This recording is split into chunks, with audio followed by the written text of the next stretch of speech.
Avant de commencer la vidéo, je tiens à remercier ces deux chaînes qui m'ont donné beaucoup d'inspiration pour faire cette vidéo. Commençons. Le Dieu en qui je crois a informé d'une manière ou d'une autre depuis longtemps les prophètes en qui je crois et leur a enseigné ce qui est moralement bien et mal. Ces valeurs ont survécu avec l'humanité du fait de l'expansion des religions, ce que je considère comme légitime ou correct. C'est ce qu'un religieux vous dirait si vous lui posez la question « D'où vient ta morale ?» ou bien « Comment tu fais pour distinguer entre le bien et le mal ?» Il y a quelques années au Japon, des chercheurs ont fait une expérience en apprenant à une souris comment fonctionne chaque bouton, de sorte qu'elle apprenne que si elle appuie sur un bouton, elle obtient la nourriture qu'elle aime. Mais si elle appuie sur l'autre bouton, une autre souris sera sauvée de la noyade. Et la souris a choisi la deuxième option et a évité à l'autre souris de se noyer. Pour mieux comprendre l'essence de la moralité, il est utile de considérer des êtres qui n'ont aucune conscience d'une chose telle que la religion, ou même toute autre idéologie ou philosophie. Ces êtres sont soit des animaux non humains, ou bien les enfants. Des bébés en l'occurrence. Parlons d'abord des enfants. Les enfants pleurent en entendant les autres enfants pleurer. Et même lorsque vous passez un enregistrement de pleurs de bébé devant lui, ou un enregistrement d'autres enfants pleurant, on obtient une plus forte réaction face aux enregistrements d'autres enfants pleurant. Dès l'âge d'1 an environ, quand les bébés voient une personne exprimer un sentiment de tristesse, ils essaient de les consoler par un toucher doux, ou en leur offrant un jouet par exemple. Cela signifie qu'ils visent à soulager le chagrin de l'autre personne. Dans cette vidéo, nous voyons comment l'enfant a remarqué une personne qui ne pouvait pas atteindre son objectif par elle-même. Et l'enfant s'est levé volontairement pour aider, sans que personne ne le demande, ne le forme ou ne le récompense.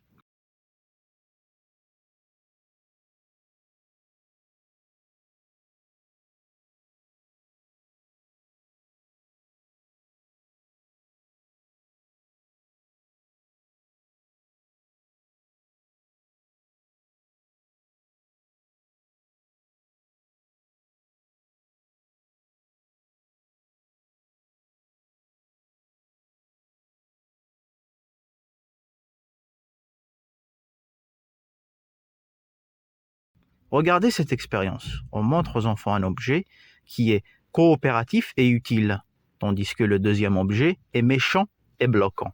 Ensuite, on demande à chaque enfant de choisir quel objet il préfère.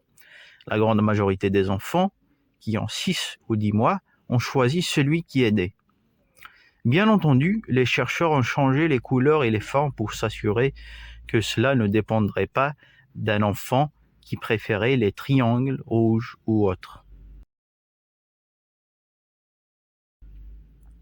En répétant la même expérience avec différents modèles, il semblerait que l'enfant choisirait l'objet aidant, même si la deuxième... En répétant la même expérience avec différents modèles, il semblait que l'enfant choisirait l'objet aidant, même si le deuxième objet était neutre. Lorsqu'il fallait choisir entre l'objet neutre et l'objet bloquant, ils choisissent l'objet neutre. Cela signifie que non seulement ils aiment les dents, mais qu'il existe également un sentiment d'antipathie envers le bloquant. Nous allons voir maintenant une expérience très intéressante. Lorsqu'ils ont montré cette vidéo à des enfants de 5 mois, on voit qu'il y a un personnage qui est sympa et un autre méchant et voleur qui a pris le ballon et s'est enfui. En plaçant les deux jouets devant l'enfant, ils choisissent toujours le gentil qui rend le ballon. Cela signifie qu'ils apprécient la valeur de la coopération et évitent le caractère non coopératif.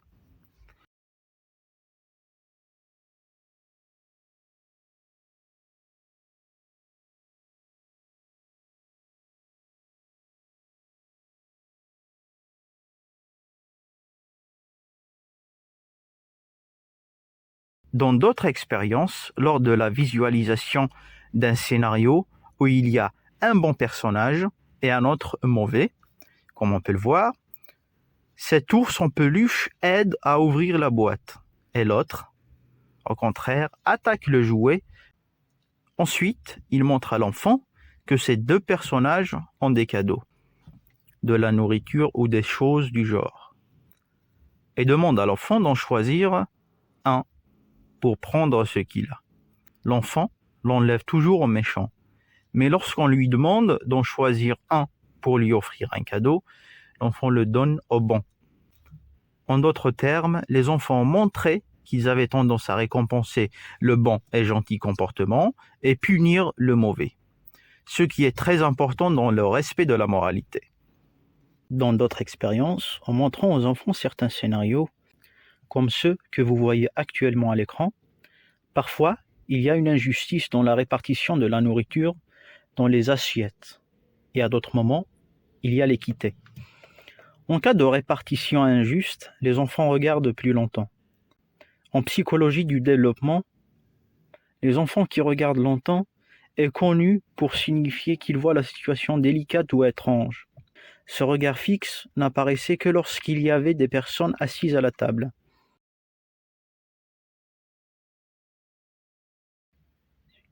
Ce qui signifie que ce qui s'est produit est à cause de la répartition injuste qui émeut le sentiment de justice chez l'enfant et rend la situation étrange quand il n'y a pas de justice. La dernière expérience est probablement la plus importante de cette partie. On présente aux enfants un autre scénario, un éléphant jouet qui est bon, coopératif et aide à ouvrir la boîte. Un autre éléphant jouet est méchant, bloque et gêne l'ouverture de la boîte. Dans cette expérience, après que l'enfant ait regardé cela, il regarde l'une des deux suites possibles pour ce scénario. Dans le premier, ils prennent l'éléphant jouet coopératif et le placent dans un nouveau scénario où il y a un personnage sympa qui renvoie la balle et un autre personnage qui l'enlève. Jusqu'à ce stade, comme on peut s'y attendre, la plupart des enfants, que ce soit à l'âge de 5 mois ou de 8 mois, préféraient le personnage qui coopérait avec le gentil éléphant social. Dans l'autre suite du scénario principal, ils prennent le mauvais éléphant de la première expérience et continuent de la même manière. La question ici est, les enfants préféreront-ils le personnage gentil au méchant éléphant? Selon les résultats, les enfants à l'âge de 5 mois préféraient le personnage qui aide, peu importe que la personne aidée soit bonne ou mauvaise. Cependant, les enfants à l'âge de 8 mois préféraient le personnage qui était non coopératif avec l'éléphant antisocial. À cet âge, ils le considéraient comme une personnalité antisociale et non coopérative, ou le personnage qui l'a traité de la même manière dont il s'est comporté dans le premier scénario, et mérite d'être traité de la même manière.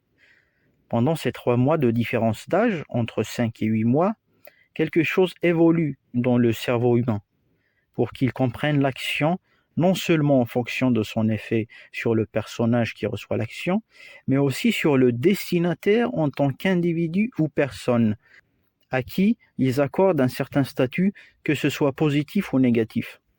Comment l'évolution biologique pourrait-elle nous donner de telles moralités qui se soucient de justice et de punition contre l'égoïsme et le favoritisme envers la coopération?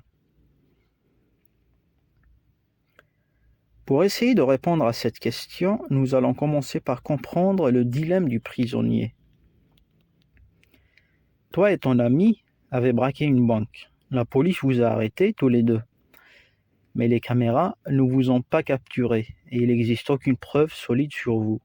Ils vous ont mis chacun dans une pièce séparément et vous ont dit à vous deux, si tu avoues que ton ami était le voleur et que lui n'avoue pas que c'était toi, nous te laissons libre et nous le mettons en prison pendant 3 ans.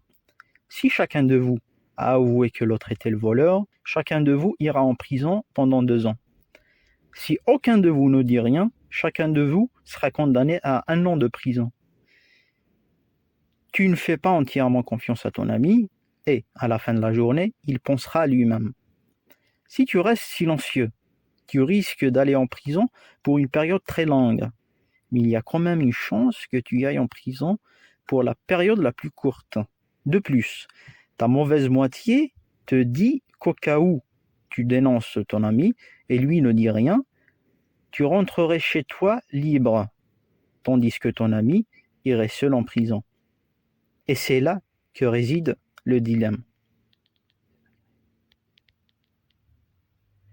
Maintenant, imaginons que toi et ton ami, vous jouez à un jeu de société, par exemple, mais avec des règles similaires. Mais au lieu d'aller à passer en prison, vous accumulez des points. Ici, chaque mouvement que vous déciderez de faire, toi ou ton ami, affectera le comportement de l'autre à l'étape suivante.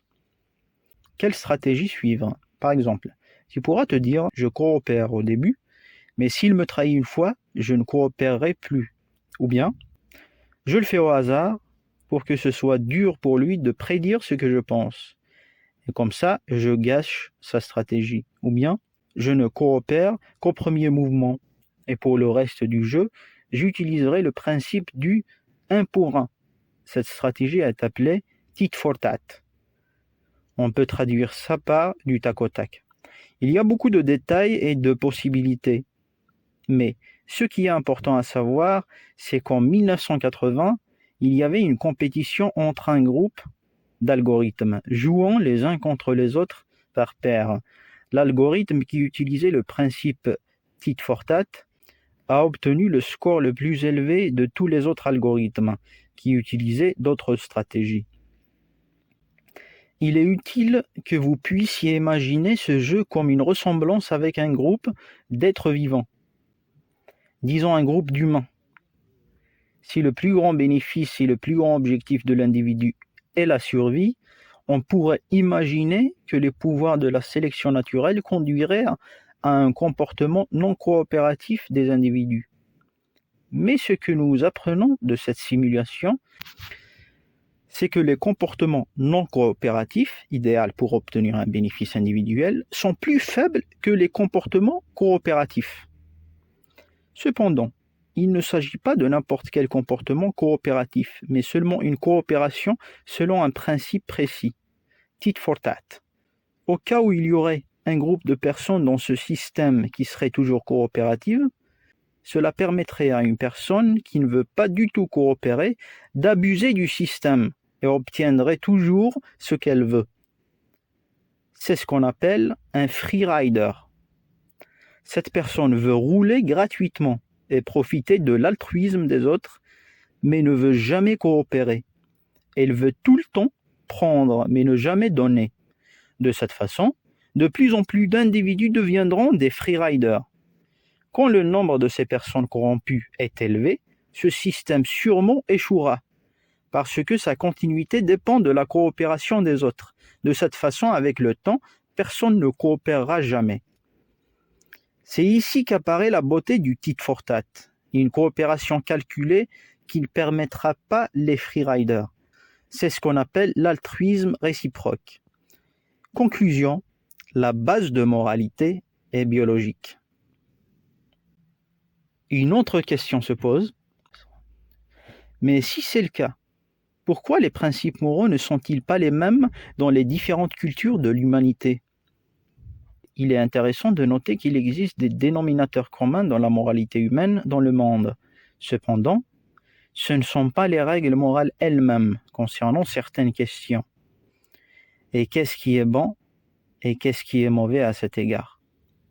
Ce sont plutôt des domaines généraux d'intérêt moral pour tous les groupes humains et qui sont considérés comme nécessitant une régulation morale d'une manière ou d'une autre. Bien que ces réglementations soient différentes d'un groupe à l'autre. En d'autres termes, puisque le fondement de la moralité est biologique, il est naturel que les principaux domaines moraux ou principales questions morales soient très similaires, même si les réponses sont très différentes. Mais ces réponses étaient suffisantes pour la survie des groupes respectifs jusqu'à présent. Les domaines généraux concernent principalement les problématiques suivantes. Premièrement, la question du préjudice intentionnel. Par exemple, il est très peu probable de trouver une place où frapper les gens au hasard est normal et largement accepté. Et si c'est le cas, alors il est justifié par une règle morale au sein de la même catégorie. Même comme des enseignements moraux sur le pardon à ceux qui nous font du mal ou quelque chose de ce genre. Mais dans tous les cas, cette question a toujours été moralement importante. Vient ensuite la notion de réciprocité, ou traitement mutuel, équité et partage.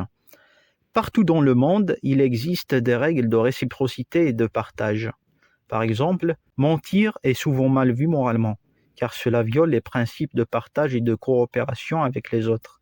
Le troisième domaine concerne l'autorité ou la hiérarchie, au sens le plus général de cette notion.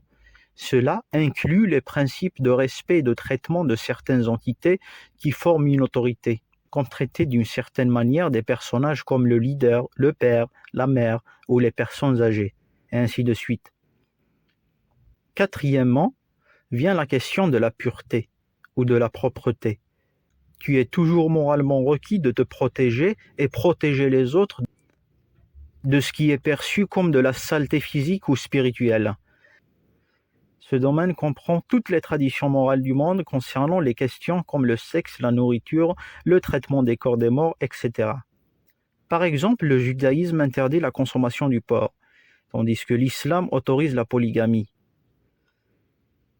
Alors qu'ailleurs, il n'y a rien sur le porc, mais d'autres sortes de viande pourraient être interdites, et d'autres règles concernant la vie sexuelle, etc. Cinquièmement, les questions de communauté et d'appartenance. Qui appartient à nous et qui appartient à eux? Qui est avec nous et qui est contre nous? Cela couvre les règles de punition ou de traitement de ceux considérés comme des traîtres, car évidemment, la trahison est intrinsèquement liée à la notion d'appartenance. Examinons maintenant ces domaines universels de la moralité humaine dans le monde animal. Commençons par la notion de prévenir les dommages, par exemple. Un animal peut-il être concerné par la souffrance d'un autre animal de la même espèce? Un animal peut comprendre la douleur d'un autre animal et essayer de l'apaiser, comme l'exemple qu'on avait vu dans la première partie à propos d'une souris qui a sauvé une autre souris de la noyade. Et dans une autre expérience réalisée en 1964, des chercheurs avaient appris à un singe de tirer un certain fil pour avoir sa nourriture. Après que l'animal s'est habitué à cette procédure, l'expérience a commencé, où chaque fois que le singe tire le fil pour avoir de la nourriture, les chercheurs appliquent un choc électrique sur un autre singe. La question était, le premier singe arrêtera-t-il de chercher sa nourriture pour sauver l'autre singe des chocs électriques? La réponse était affirmative. La plupart des premiers singes préféraient rester affamés afin d'éviter les souffrances des seconds singes, jusqu'au point où certains singes sont restés 12 jours sans nourriture pour prévenir l'application des décharges électriques sur d'autres singes. Ces études ont été menées dans les années 60, quand des expériences aussi cruelles sur les animaux étaient autorisées, alors qu'aujourd'hui c'est totalement interdit de mener des expériences de ce type. Concernant les principes de coopération, dans cette vidéo, nous voyons comment un chimpanzé aide un être humain à atteindre une éponge. Dans une autre expérience, on a appris à un singe que payer le jeton rouge oblige le superviseur à lui fournir de la nourriture, mais uniquement pour lui-même. Payant le jeton vert signifie fournir de la nourriture au singe lui-même et le singe dans la cage en face de lui. En d'autres termes, le choix lui appartenait. Soit il obtient de la nourriture uniquement pour lui-même, ou pour lui et son voisin. En effet, dans la plupart des cas, les singes étaient généreux et sociaux, et ont utilisé le jeton vert afin d'obtenir de la nourriture pour eux et pour leurs voisins. Mais cela ne s'appliquait que lorsque le singe donneur de jetons connaissait l'autre singe, tandis que dans le cas où le deuxième singe était un parfait inconnu pour le premier, ce qui signifiait pas son ami, le premier singe a choisi les jetons presque au hasard, comme s'il pensait « je m'en fiche pas mal si je dois aider ou pas cet étranger ». Et quand le deuxième singe n'était pas dans le champ de vision du premier singe, le comportement du premier singe est devenu très antisocial, avec une tendance à utiliser souvent le jeton rouge, c'est-à-dire le choix égoïste qui le nourrit seul sans fournir de la nourriture à son voisin. Cela ne vous semble-t-il pas un peu familier? Connaissez-vous quelqu'un qui aime partager, mais seulement avec les siens, et quand la situation concerne un étranger, cette personne perd tout intérêt à partager ou à aider? Et quand les autres, qui pourraient avoir besoin d'aide, sont éloignés ou hors du champ de vision, il devient totalement exclu de toute considération. Par rapport à l'autorité et la hiérarchie, nous pouvons nous demander, les animaux se soucient-ils du statut social? Il est très clair que de nombreux groupes des grands singes présentent des manifestations évidentes de hiérarchie. Cependant, les expériences suivantes ont mis en lumière des comportements très intéressants et drôles. Les recherches ont fait à un chimpanzé au statut élevé dans son groupe aller chercher sa nourriture à un certain endroit, et ont fait chercher de la nourriture à un chimpanzé bas statut d'un autre endroit. Et tout ça était devant les yeux de tout le groupe auquel ces deux appartenaient, parce que les chercheurs voulaient savoir comment cela affectera-t-il le comportement du groupe après avoir été témoin de cet événement.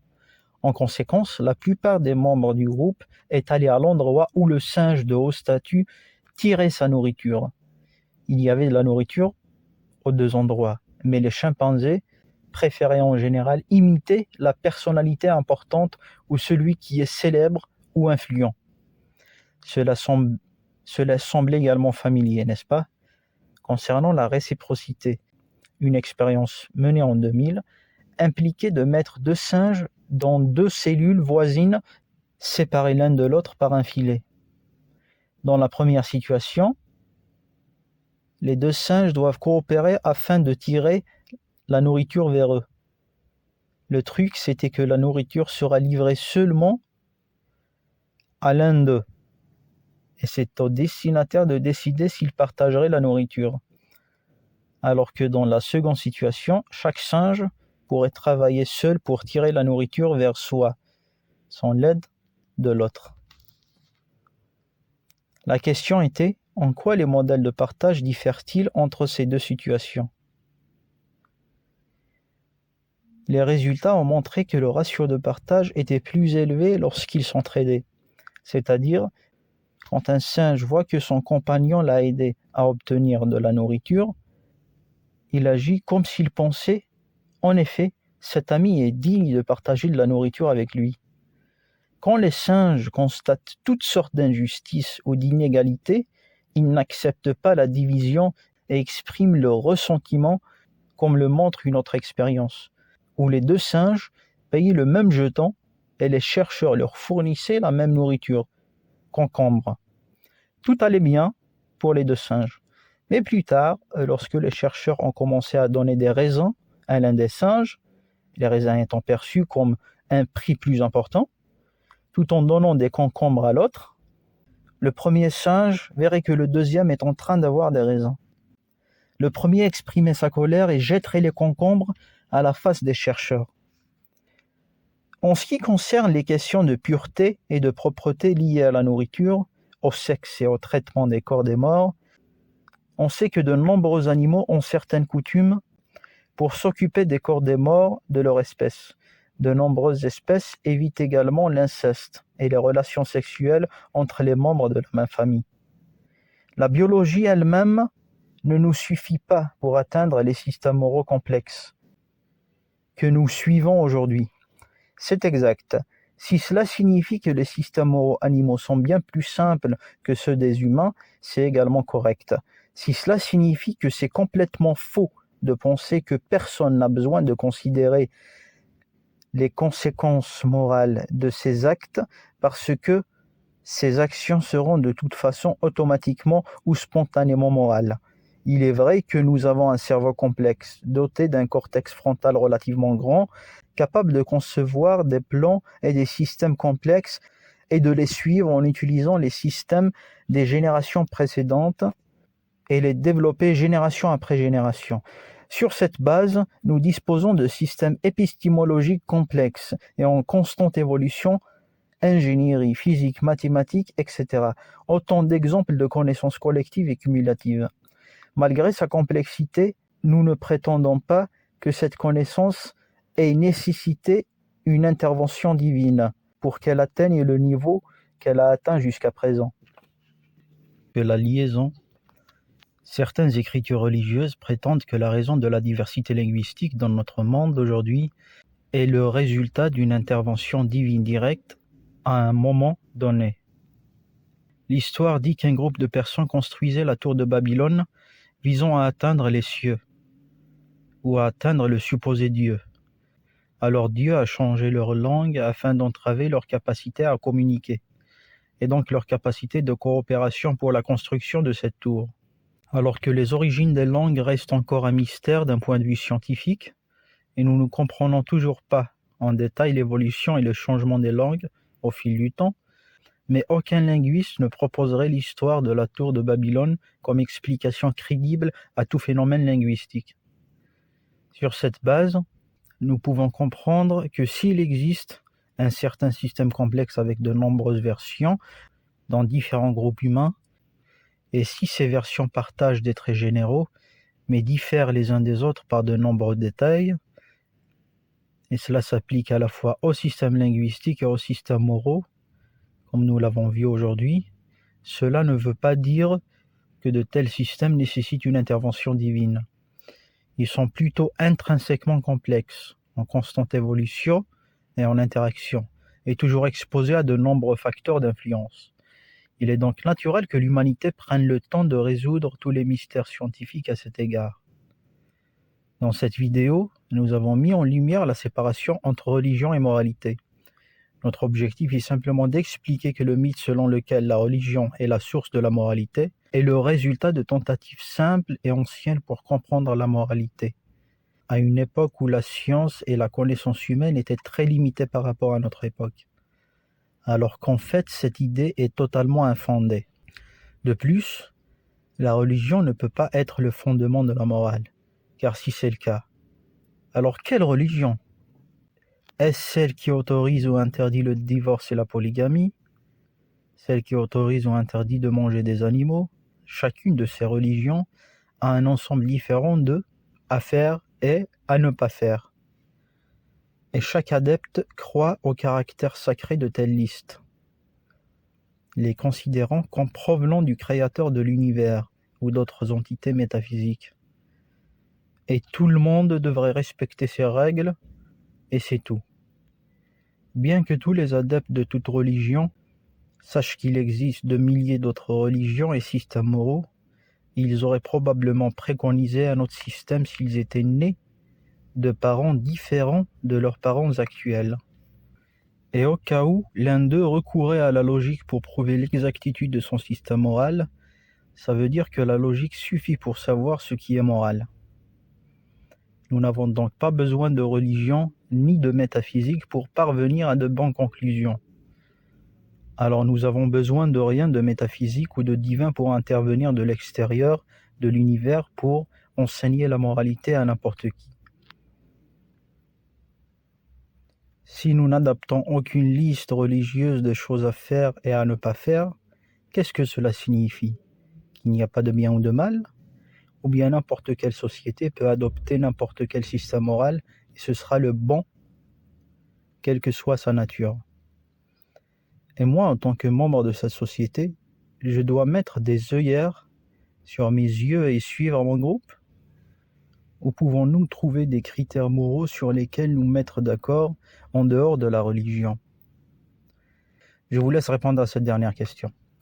Merci d'avoir regardé et n'oubliez pas, ne laissez personne réfléchir à votre place, même si c'est Dieu.